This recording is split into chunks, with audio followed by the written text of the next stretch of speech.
കഴിഞ്ഞ തവണ എലോട്ട് വന്നിട്ട് ജസ്റ്റ് മിസ്സിന് കാണാൻ പറ്റാത്ത എറോറ ലൈറ്റ്സ് ഇത്തവണ എലോട്ട് വന്നപ്പോൾ ഞാൻ ഓടിക്കയറിപ്പോയി ആ തണുപ്പത്തിരുന്ന് കുറേ നേരം മേപ്പോട്ട് നോക്കിയിരുന്നു. പക്ഷെ ഒന്നും കണ്ടില്ല. അങ്ങനെ ഞാനൊരു ഈസി ആയിട്ടുള്ള ചിക്കനും അതുപോലെ തന്നെ സെയിൻസ്ബറിയിൽ നിന്ന് വാങ്ങിയ കപ്പയും വെച്ച് നല്ലൊരു ഡിന്നർ ഉണ്ടാക്കാമെന്ന് വിചാരിച്ചു. സോ ഞാൻ ചിക്കൻ എടുത്ത് അതിനകത്ത് കുറച്ച് മുളക് പൊടിയും കുറച്ച് മഞ്ഞൾപ്പൊടിയും കുറച്ച് ഉപ്പുമൊക്കെ ഇട്ട് അതിനെ നന്നായിട്ട് പുരട്ടി മാറ്റി വെച്ചു. എന്നിട്ട് നമ്മുടെ കപ്പേനെ ആയിട്ട് നല്ലൊരു യുദ്ധം കഴിഞ്ഞതിന് മുറിച്ചെടുത്ത് അതിനെ പുഴുങ്ങാൻ വെച്ചു. പിന്നെ നമ്മുടെ കുക്കറിൻ്റെ അകത്തേക്ക് കുറച്ച് എണ്ണയിട്ട് കുറച്ച് സ്പൈസസും വെളുത്തുള്ളിയും ഇഞ്ചി ഇല്ലാത്തതുകൊണ്ട് അതില്ല, പക്ഷെ നിങ്ങൾക്കത് വേണമെങ്കിൽ ഇടാം.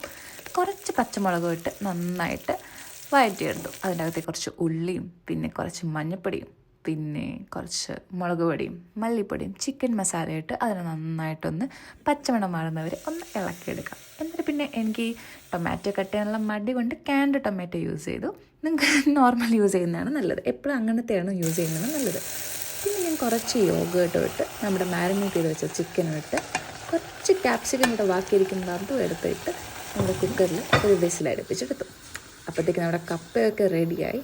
അങ്ങനെ ഞാൻ എറോറ ലൈറ്റ്സ് കാണാൻ പറ്റാത്തതിൻ്റെ സങ്കടത്തിൽ നമ്മുടെ ചിക്കനും കപ്പയും അതുപോലെ തന്നെ ഞാൻ രാവിലെ സത്യം പറഞ്ഞാൽ ഇന്നലത്തെ ഡിന്നറാണ്. ചോറും കുറച്ച് പയറുപ്പേരിയും ഉണ്ടായിരുന്നു. അത് രണ്ടും കൂടി എടുത്ത് ഇതിൻ്റെ കൂടെ ഇട്ട് നന്നായിട്ട് കഴിച്ച് ആ സങ്കടങ്ങ് മാറ്റി.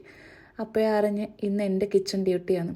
സോ ഞാനിവിടെ കിച്ചണൊക്കെ ഇരുന്ന് ക്ലീൻ ചെയ്ത് ആകെ ടയേർഡായി. സോ ഞാൻ പോയി കിടക്കട്ടെ.